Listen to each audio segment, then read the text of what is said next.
donner la même ferveur tous les jours au Champions Park, tous les jours d'ouverture. Donc le Parc des Champions va être ouvert à partir de 16h aujourd'hui avec un programme musical, un programme de célébration jusqu'à 23h30. Chaque journée, le défilé des athlètes sera présenté par une légende du sport et on va commencer aujourd'hui très fort avec Dan Carter, la légende néo-zélandaise du rugby. Et puis dans les prochains jours, voilà, d'autres monstres sacrés de l'olympisme passeront pour animer ce défilé. On aura Nadia Comaneci, Tony Parker et bien d'autres, sans oublier évidemment les stars que seront les médaillés des Jeux de Paris 2024. Donc le site va ouvrir aujourd'hui sous une belle journée ensoleillée avec aussi des fortes... voilà, la chaleur est de retour, donc jusqu'à 31 degrés. Donc évidemment, tous les spectateurs des Jeux de Paris 2024 pour cette journée auront aujourd'hui toutes les recommandations nécessaires pour faire face à ces chaleurs élevées. C'était tout pour moi, Marc. Merci, excusez-moi. Etienne, would you like to take the floor? Sure, thank you, Mark. Thank you, Anne. Hello, everyone. What a weekend, huh? I don't know about you, but it's been a 10, 12, 13 years journey for me. And I must say that it's been the most stressful but incredible weekend thus far. Seeing the vision of Paris 2024, the Games Wide Open, coming to life with that incredible opening ceremony. I mean, for me, seeing the cauldron rising in the air, lighting the City of Light was an incredible moment. And then we see on the various venues that our vision is coming to life. We want our games to be spectacular. We also want them to be responsible. I think we are demonstrating that we are really taking the sport at the heart of the city and staging it against iconic backdrops on a scale that we've never seen before. We also meet our commitment of having the carbon footprint, but you know, it's so exciting to see the atmosphere and the venues coming to life. I don't know if you've been to the fencing at the Grand Palais, but it's really something special. I was at the Château de Versailles also for the equestrian. Even our expectations are blown away. The archery at Les Invalides, and also the surfing in Taupo, fantastic. And the swell today is going to be again very good. So all these is very, you know, we enjoy it very much, and that's how it comes to life. And the athletes obviously are already starting to bring us memories. I got two examples, you know, Koko Yoshizawa of Japan taking gold in the women's street skateboard last night, age 14, great story. Then Diura Keldiyorova winning the first ever judo gold for Uzbekistan at the spectacular Champ de Mars Arena. Another great memory, and I don't want to be chauvinistic, but we know how important it is for the success of the Olympic Games that the home team is doing well. So let me take this opportunity to salute our 3 gold medals so far with the rugby sevens delivering France's first gold medal in front of a packed Stade de France, full crowd there. Her first Olympic title and Olympic record for Léon Marchand. And obviously the emotional first Olympic gold for our 5-time mountain bike world champion, Pauline Ferrand-Prévot. So the atmosphere inside the venue has been amazing, and we hope it's just a start. On the operational front, you know, we're doing things a bit differently here, very much in line with our commitment. The operations have been very busy, and the setup has been put to test over a very busy weekend. But I think we can say we're off to a strong and smooth start. It was 32 out of 38 competitions venue that has been in actions, around more than 110 sessions, 119 sessions precisely, in all of our host cities, including Tahiti.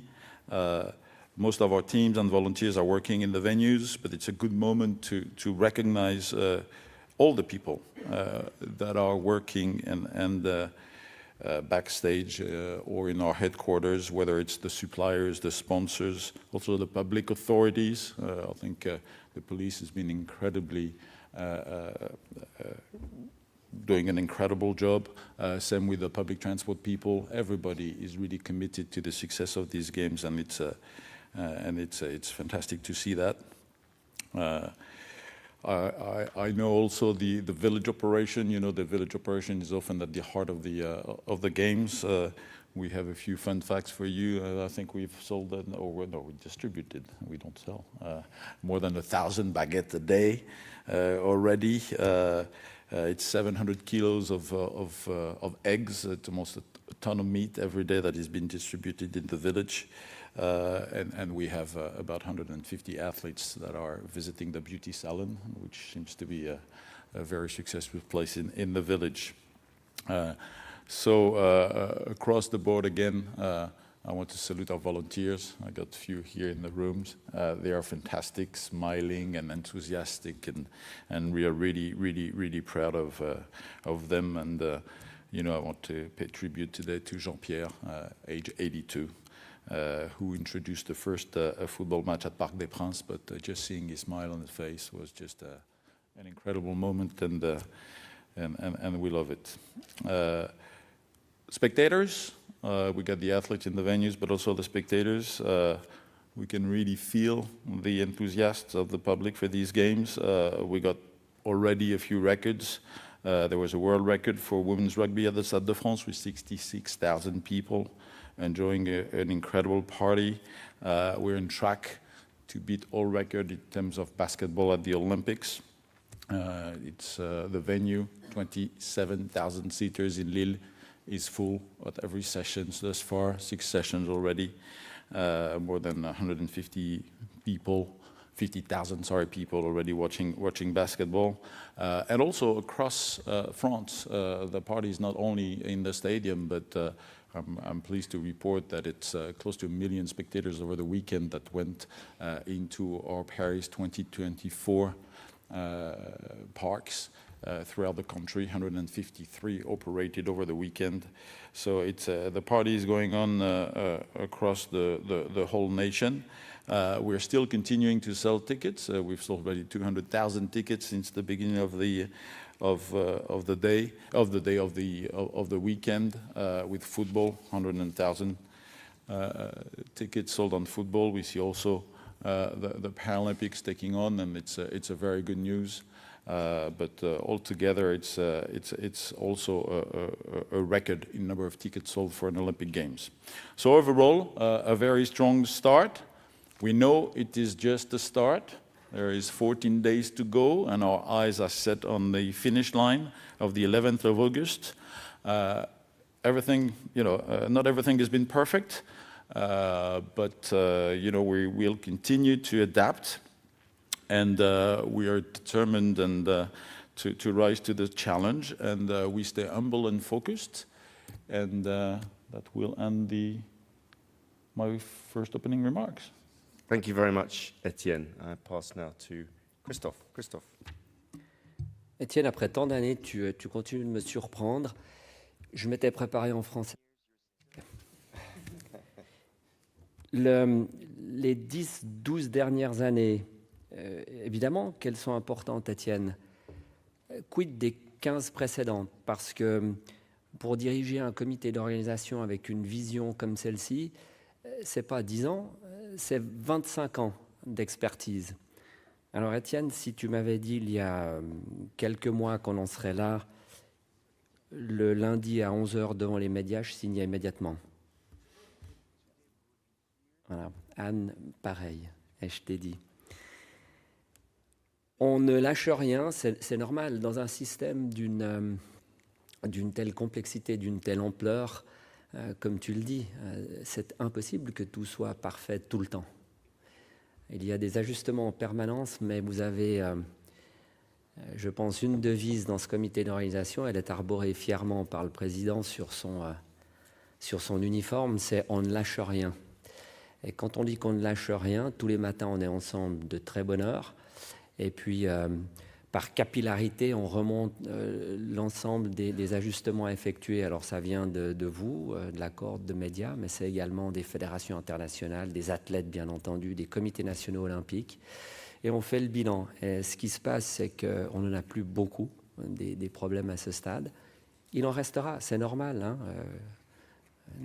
plus de 9 millions de spectateurs, 30 000 représentants des médias, etc. Il y a toujours des ajustements. Mais ce qui est formidable, c'est votre attitude par rapport à cela. C'est que chacun d'entre eux, on va au bout de l'affaire pour essayer de l'adresser. Et ça, c'est un état d'esprit qui part de tout en haut, et je vous remercie pour cela. Il y a un autre facteur qui me paraît essentiel dans ce qui se passe aujourd'hui, c'est que voilà, on a tous plus ou moins nos observations, et puis on a des gens dans le système qui sont de vrais stars, qui sont mondialement connus, des gens très importants, des chefs d'État, etc. Et vous avez certainement suivi un certain nombre de comptes sur les réseaux, mais c'est impressionnant à quel point ces gens qui ont à peu près tout et qui ont à peu près tout vécu sont absolument renversés par ces jeux. Et ça, c'est une marque aussi exceptionnelle de jeux qui étaient conçus différemment et qui sont aujourd'hui consommés différemment pour tous et par tous. Et voilà, pour ce que vous avez fait à ce stade, un très grand bravo. Et puis, pour la suite, des images comme celle-ci, avec en plus le Parc des Champions, et puis des images peut-être aussi des jeunes sur le parc, alors ceux-ci bien entendu, mais tous les autres qui auront la possibilité d'y aller parce que vous avez rendu ces jeux accessibles. Ce sont des images qui feront date aussi. Merci Marc et merci à tous. Okay, seeing as we have two of the principal actors, I think we'll go straight into general questions rather than doing them first. But obviously, direct your questions to them first, I think, if possible, because we want to use their time as much as possible. So, gentlemen here, and then we'll go to Wakako in a second. Good morning, Julien Preto for Reuters. Question for Anne and/or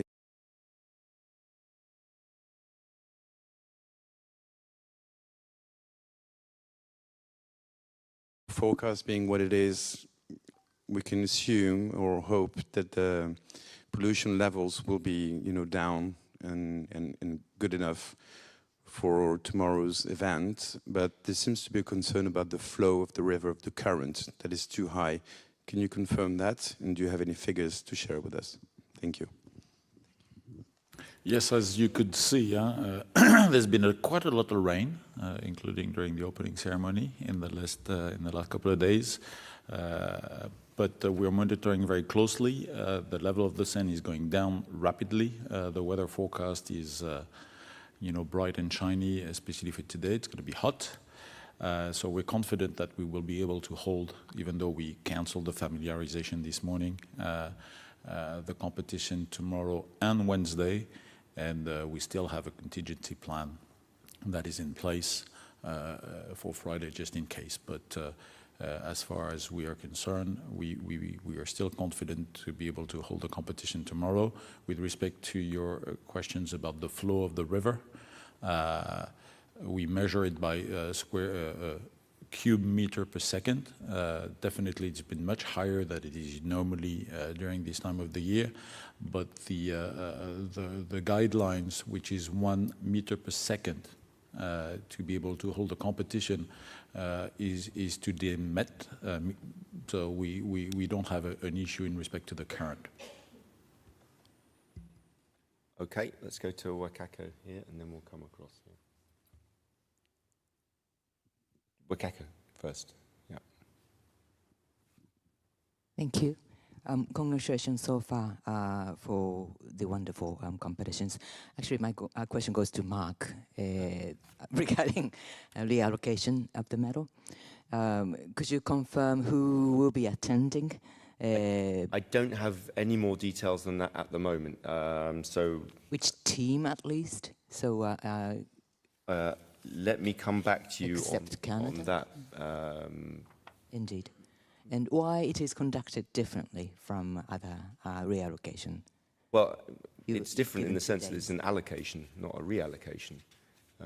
So obviously the medals were never allocated to anyone in the first place, if you cast your mind back to Beijing. So, but in the sense that it's going to be at the Champions Park, as with, obviously the athletes themselves can ask where to have their reallocation. Many of them will be in the Champions Park, which is, to our mind and to their mind, clearly too a very fit place to have the medal reallocation. So actually I don't see that it's being treated very much differently. I thought, Tom, you've given 2 dates, and 7th of August. I think that's just logistics, when athletes can make it there. I honestly don't know. Maybe some of those athletes are competing at the other dates, but it's purely, that's purely, they're not being set aside in different ways. But obviously, as I say, it's an allocation, not a reallocation, so there is a difference.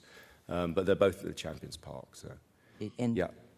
Last shot, the significance of this allocation ceremony after such a long time from the Olympic Games. Thank you. Yeah. To me, or, yeah. I mean, clearly we wanted this to be settled as quickly as possible for everybody concerned, for all the athletes. It's the athletes that we care about, but unfortunately, when the legal process gets involved, it can the wheels can move very slowly. And this is we will, as you've seen, we've expedited matters. Once we have a result, we've expedited matters to make sure the allocation can be here somewhere suitable. You can never replace the moment of winning or the moment of victory and the medal allocation during the games, but I think it was felt, and clearly the athletes agreed, that this is as good a place as any. And like everyone, it's I'm sure that you know it seems a shame for the delay, but process has to be followed properly, and process has been followed properly. Medals are being allocated at last, and those athletes and their families and their teams can celebrate properly, finally. Just was going to come over here to the lady here, and then we'll come across over here and move along. Yeah. Thank you very much. Honoka Ito from Kyodo News. Yesterday, a judoka from Algeria was disqualified, and there is some speculation about his political background. So my question is to Mark. Could you give us some comment, and are you going to investigate or take any measurement against him? Thank you. Yeah, I think it's a little premature. There is a statement, I don't know if you've seen it, has been published by IGF. I don't know whether I should read the full thing, but I think it actually explains the situation quite well, because at this stage it's a matter between the athlete and the federation. Would you like me to, shall I read it to you? I think it's probably a good idea. It's not too long. It says, on the 28th of July 2024, Massaoud Redouane Driss from Algeria was disqualified during the official weight control due to being overweight by 400 grams. This kind of incident can occur at any competition. During the Tokyo Olympic Games, there were 4 athletes who did not pass the weight control. During the Paris Olympic Games official weight control, Mr. Driss arrived for the weight control 10 minutes before the deadline and was found to be 400 grams over the allowed weight limit to compete. The IGF firmly upholds the principles of fair play, the Olympic spirit and non-discrimination. We believe that sport should remain a realm of integrity and fairness, free from the influences of international conflicts. Unfortunately, athletes often become victims of broader political disputes which are against the values of sport.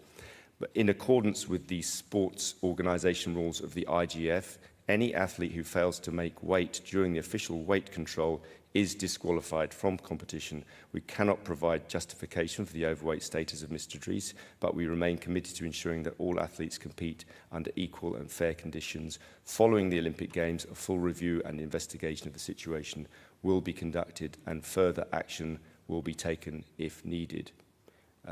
Which I think is a pretty comprehensive statement at this stage and explains the situation where we find ourselves. And as I say, that has just been published by the IGF. So, yeah, let's come over here.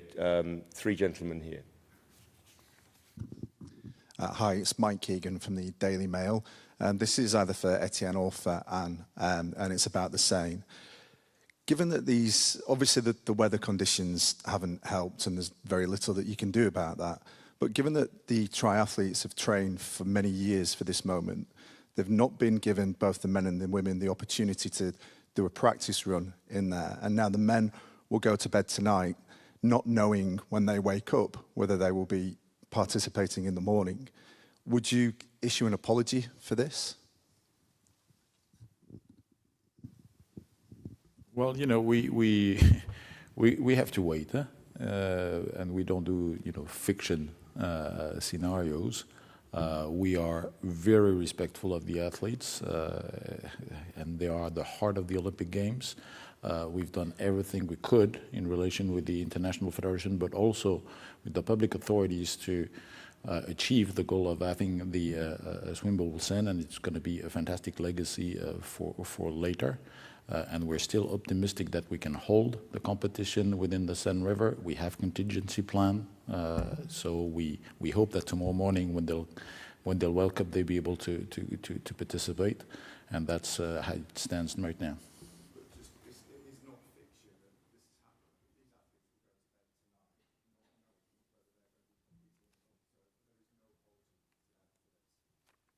Well, we wait until tomorrow.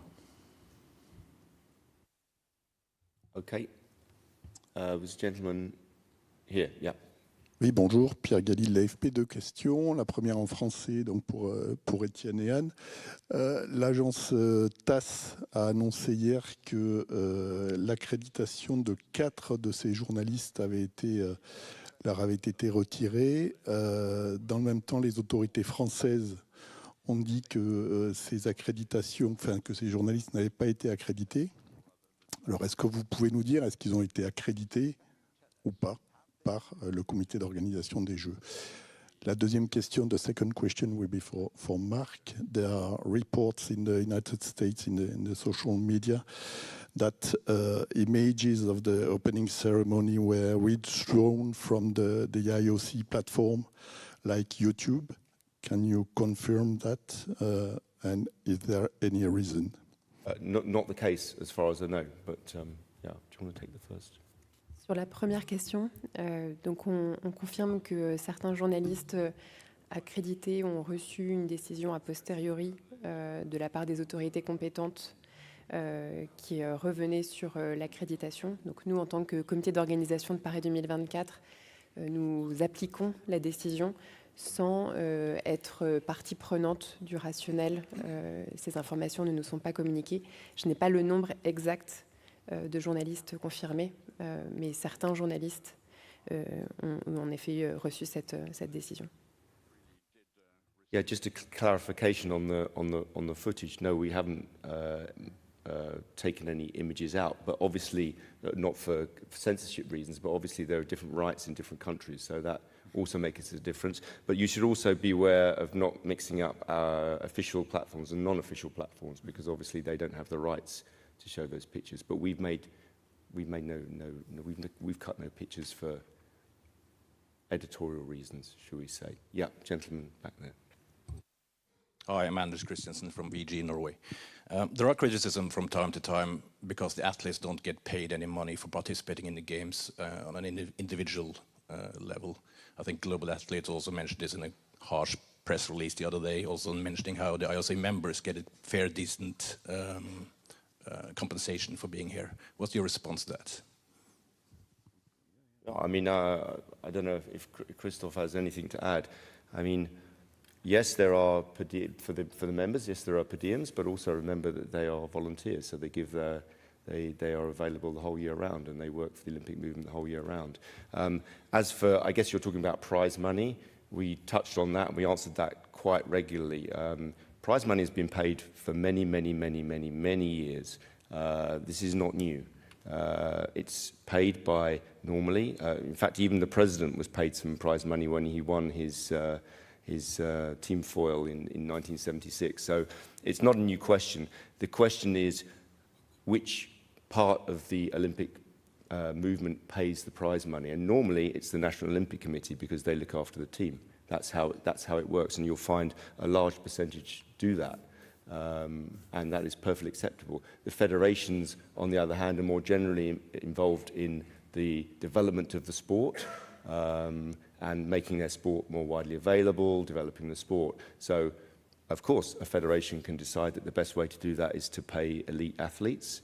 Other federations would have a different view, that they would want to help all of their athletes and all of their sport. But it's a decision for the federations. But prize money itself, nothing new there. Okay, let's go to Graham.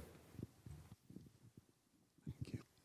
Hi, Graham Dunbar from the AP. One from for the IOC side, one for the LOC side.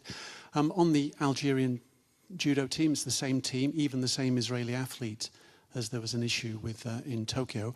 But 3 years ago, when they said it was about the politics, the coach and the athlete got 10-year bans from the IJF. So weight issues are sort of convenient excuse. Are you going to accept that from Algerian NOC? And given that the president of the African group of NOCs, Anoka, is Algerian, and you've just done him a big favor by extending his IOC membership beyond the age limit, could you not expect a little bit better from the Algerian whole series of different issues involved there. But I think the statement by the IGF at this stage, I think there's very little to add. Unfortunately, he's been disqualified because he's overweight. I can't say that there's anything we can do about that, but the IGF has also said, as they did in the past, that they will conduct a full inquiry and take action, as they have in the past, when that becomes available. The last thing we want to do is start taking action on hearsay and suppositions. So we have to wait to find out. There will be a full inquiry, and then we will, if there's necessary, action will be taken. Is it not worth having a word with the very, very well-connected Algerian NOC member I imagine to say, can we just please stop this? I imagine conversations are being had all the time, but I'm not privy to those conversations. You had a second question, I think. Yes, from the LOC side, on the village, there's a report, anecdotal and report of athletes or teams trying to source their own food, their own transport, some issues with the village. I think the Australian team has been concerned about transport connections possibly to track and field practice venues. Is that just anecdotal? Have you had that feedback? And I think there's even the issue of athletes wanting more meat in their rations. I mean, I think we can, obviously, carbon footprint and environment is very important to you. Maybe that's what's got involved there. But on those issues, are you trying to work to sort of help the athletes a bit more on those? Je vais peut-être répondre en français pour être précis. Nous avons eu au début des opérations quelques soucis autour du transport des athlètes, c'est vrai, notamment en amont des Jeux. Depuis, des mesures ont été prises avec des réserves présentes sur site, etc., de manière à ce que nous puissions servir les athlètes au niveau des transports de la meilleure des façons. Et je crois qu'aujourd'hui, le système opère parfaitement. On a eu 100% de service sur les quelques derniers jours. Par rapport au fait que certains athlètes choisissent de ne pas rester au village, c'est pas nouveau. Et ça se passe régulièrement et on les accompagne. D'ailleurs, on accompagne les CNO pour trouver des solutions les plus pragmatiques possibles. Au sujet de la nourriture, là aussi, on a eu un début où on a dû faire un certain nombre d'adaptations tout à fait normales dans des opérations de cette taille. Je vous mentionnais en ouverture le renfort en protéines animales, les 700 kilos d'œufs ou la tonne de viande qui a mis à disposition des athlètes de manière justement à répondre à la demande au regard d'une stratégie qui reste partagée d'ailleurs par la commission des athlètes autour d'une stratégie et d'une vision d'une food vision, une vision alimentaire qui va dans le sens de produits adaptés, bio, court-circuit, etc. Mais aujourd'hui, l'ensemble du dispositif a été adapté, je crois, à la satisfaction. On l'a encore eu aujourd'hui au niveau du groupe des chefs de mission et des athlètes des parties. Encore une fois, on met les athlètes au cœur de l'expérience de Paris 2024 et pour nous, c'est très, très important d'adapter l'ensemble des services à la demande des athlètes. Hi Etienne. Rob Harris from Sky News at the front. Sorry, here. Hi. We've had reports of telecoms infrastructure being attacked following the sabotage on the railways. Are you seeking any additional security assistance from the authorities to prevent any sabotage reaching Paris, reaching the games? And then it's got a second part. You know, we've been on this from the start, including with the public authorities, whether it's you know, on the telecom front with ANSI, which is the l'Agence nationale de sécurité informatique, or with the various infrastructure, whether it's water, whether it's telecom, whether it's energy, all these areas, whether it's transport. We've tried to anticipate, and we put a setup in place which allows us to react very quickly. And you'll see on the SNCF, following the malicious act of last Friday, full service has been resumed this morning. And in respect with the trains, for instance, the Paris Olympic accredited trains have been secured so that people could operate normally on the various venues. So obviously we are at, you know, on the highest level of alerts as normal during the games, and we're monitoring things very carefully. And I don't know if this is for you or for Mark, but what is the latest on the death threats against the 3 Israeli athletes and the leaking of personal information, including blood data and gaining credential details? How concerned are you about that? And the police investigation? I mean, I don't have any update, and unfortunately you'll expect me to say that anything to do with security, really, particularly such sensitive security, I wouldn't comment on. I made some comments about hacking and cyber attacks that we experienced a lot of attempts, particularly ahead of the opening ceremony, but doing a very good job to resist that. But I think in terms of security of people, you wouldn't expect me to say much more. No, just that we have, it's not a new thing, unfortunately, but the scale is increasing. We had it in Pyeongchang, we've had it ahead of Tokyo, we had it here, people trying to enter our systems, and we have very robust systems to protect ourselves, which have worked very, very well. Yeah. Oh, you want to add anything, Etienne? No, I mean, Again, I think the systems are resisting very well. We are very well prepared. We got contingency plan. We got teams that are able to fix things when things happen. Again, I come back to the train thing. So far, operations have been able to be delivered smoothly, and we're optimistic that we can keep that until the end of the games.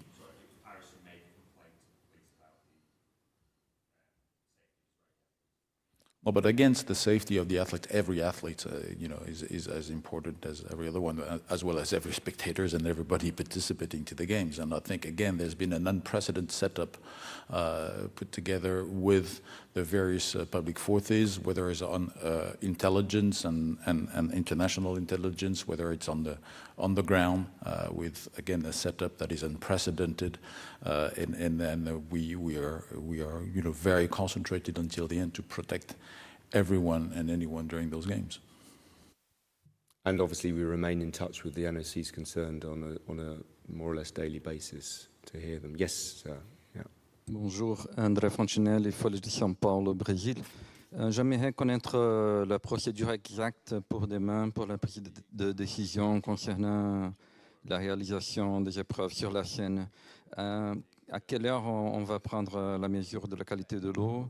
À qui cette décision appartient? À quelle heure cette décision va être prise? Et si les athlètes vont être communiqués de cette décision sur place quand ils seront déjà là ou avant de quitter le village olympique?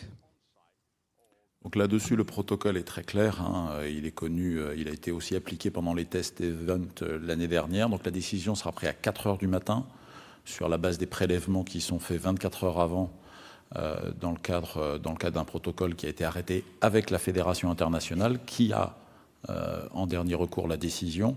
La décision est prise en commun avec l'organisateur, le CIO et la Fédération internationale. Dès 4 heures du matin, la décision est prise. Les délégations sont informées directement de manière à ce que les athlètes puissent être mis au courant aussi rapidement que possible. Un statement est issu dans la foulée de la décision à 4 heures du matin. Yep, gentleman over there. Yeah. Paul Waldy from the Globe and Mail in Canada. Just back to the saying again, can you share with us any testing information to tell us just how close you are to meeting the standards, or above, below? I mean, can you give us any sense of what the testing showed? I will not give you any figure right now. We're still measuring things as we go. We got different points and different measure points throughout the day. We also have a tool that is called a coliminder, which is some kind of a tool that anticipates what is going to be coming, and the coliminder is showing is going down. So that's why we say that we are optimistic for tomorrow. But a statement will be made throughout the day. I think so. I think we have a communication later on today in that respect to give you the trend. We make the call at 4 a.m. Yes. Okay, we're going to go gentleman here, then we're going to come across to Rachel over there. Thank you. Hello, again, Jean Pateau for Reuters. A few days ago, we saw a tweet that was actually afterwards taken down by the flag bearer of the Israel delegation, showing bombs that he signed, saying, "From me to you, with pleasure." We have contacted Israeli authorities, the Israel Olympic Committee. We did not get any response. We were just wondering if it's something that the IOC is aware of, and are you looking into it? What I would say is we are always in constant contact with national Olympic committees, in particular in this case. You know, it's a very sensitive issues. There are lots of claims and counterclaims and accusations and so on and so forth. But we saw both NOCs taking part in the ceremony on Friday, which I think is a great sign. And that is just to remind you of, despite all these difficult questions raised all the time, that our mission is to unite the whole world in sport, which is what we're doing, which is what we've done, it's what people want to see. That doesn't mean to say that we don't look into things and we don't talk to people about these things. We are in constant contact. It's a very delicate situation, as always, not just this one, many other conflicts and so on in the world going on that we have to deal with, and we have to bring different nations together. So for the time being, I would say that let's be pleased with the fact that we managed to unite all of our athletes from the territories of all of our 206 National Olympic Committees in the opening ceremony. We will continue to work to make sure that we can have continuing this kind of peaceful relationship between all parties in the Olympic Games. Rachel, excusez-moi. Bonjour, merci. Rachel Fréty, l'équipe. Je voulais savoir, concernant la séquence au Trocadéro, le parc urbain, suite au report de la session de samedi matin, une partie des billets ont été annulés hier soir. Combien ça concerne et est-ce que quelque chose est proposé à ceux qui avaient ces billets? Et Étienne, est-ce que tu peux préciser le nombre de tickets qui ont été vendus? J'ai entendu 200 000 tout à l'heure, mais je ne suis pas sûre du chiffre. Merci beaucoup. Donc sur les billets, on est sur un rythme d'un peu plus de 40 000 par jour aujourd'hui, essentiellement sur le tournoi de football, puisque c'est à peu près là où il en reste, même s'il y a toujours des billets qui sont disponibles, à la fois sur la plateforme de revente, qui fonctionne très bien aussi. Il y avait une liste d'attente hier, waiting list, waiting time, et donc voilà, 200 000 billets depuis le début des Jeux, et on est sur un rythme d'à peu près 40 000 par jour. Concernant la séance du festival urbain, comme tu le sais, nous avons annulé les épreuves de skate. On a décidé en contingency de tenir les épreuves de skate aujourd'hui, mais par contre de ne pas ouvrir le parc urbain. Donc on a en effet annulé les billets et on annulera le parc urbain on animera le parc urbain à nouveau à partir de demain. Et les personnes seront remboursées. Tracy Holmes is down here, and then we'll come to, I think we're coming to a gentle end, I think. So yeah, these two, and yeah, please, Tracy. My question's to you, Tracy Holmes from the Australian Radio Network and the Sports Ambassador podcast. Just following up from the Reuters question, I'm just wondering if you could explain what kind of processes are in place so that we can all feel confident that when issues like, tweets with bombs and messages appear and disappear, that athletes or officials or anybody involved from any country would be treated the same way, regardless of which country or which NOC they are from or representing? Well, I can give you that assurance that they are, and I can give you the assurance that we're in touch with all of our NOCs and we discuss these issues. I'm not going to enter into here whether a tweet appeared, disappeared, what it was. If I did, we would spend all of our time, particularly just even on this one issue, because on both sides there are all these things appearing all the time. What I can assure you of is that we are held to account by all of our national Olympic committees, and they make sure that we play true on for all sides with all of the NOCs concerned. And we remain in constant contact with them. There's a process. We have an NOC department which its sole job is to, well, not sole job, but one of their key jobs is to remain in contact and build bridges between various NOCs and to make sure that any complaints and issues are properly dealt with to the satisfaction of all the NOCs concerned. Yeah. Bonjour, merci Frangeux. Une question pour le CIO. Anne Hidalgo a déclaré ce matin qu'elle aimerait que les anneaux olympiques restent accrochés sur la Tour Eiffel après les Jeux, donc éternellement. Quelle est la politique, quelle est la règle en la matière au niveau du CIO? Une ville peut-elle conserver les anneaux une fois que les Jeux sont terminés? Merci.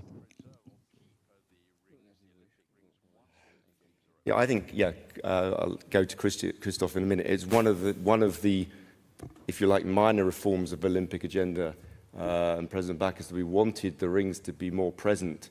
The rings after the Sydney Olympic Games were taken down from the bridge. So we're very happy if a city or a region or a country wants to have the rings, but that is entirely, in the first place, something here for the Parisians and the mayor and so on to discuss. Do we like the rings to be seen in an Olympic city? Absolutely. Should they remain? I think that's a question for Paris and for the French people. Christophe? Pas grand-chose à rajouter, Alain, si ce n'est que déjà c'est la première fois qu'on le demande pour la Tour Eiffel, donc il n'y a pas vraiment de processus sur la question. Par contre, est-ce que ça serait une énorme fierté d'avoir des anneaux qui restent, bien entendu, vous imaginez, ce symbole et l'association de valeurs, c'est quelque chose de phénoménal. Du reste, Alain, on était ensemble il y a quelques mois à Gangwon. Tu l'as certainement remarqué, mais sur certains bâtiments, y compris dans certains sites, dans toute la province, il y avait encore les anneaux. Et c'est vrai que cette notion d'héritage, c'est une fierté à la fois pour le mouvement olympique parce qu'on sait ce qu'on laisse en termes d'héritage positif dans ces différentes régions. Et puis pour eux aussi, c'est la fierté d'avoir participé à un projet qui transcende ce que l'on vit actuellement et qui restera un symbole pour les décennies à venir. Donc bien entendu qu'à chaque fois qu'on peut avoir des anneaux qui restent dans des endroits symboliques, et Dieu sait si celui-ci l'est, c'est une fierté pour le mouvement olympique. Well, that's a good moment to end this press conference. Thank you very much. We'll be back tomorrow, same time, same place. So thank you very much, and thank you to the team. Thank you to Etienne and Anne. Christophe. Merci. Merci.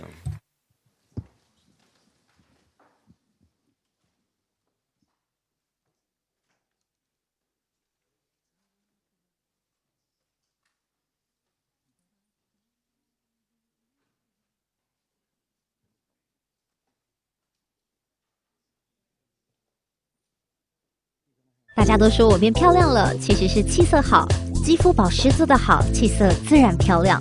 我选择 KS 皇家呵护芦荟保湿舒缓凝胶，因为它用国际芦荟协会认证高品质的库拉索芦荟，含有大量的粘多糖体，类似于玻尿酸，可以帮助锁住皮肤水分，让肌肤长时间保持水嫩，还运用 TTS 技术增强芦荟的生物活性，修护舒缓日晒后的各种不适。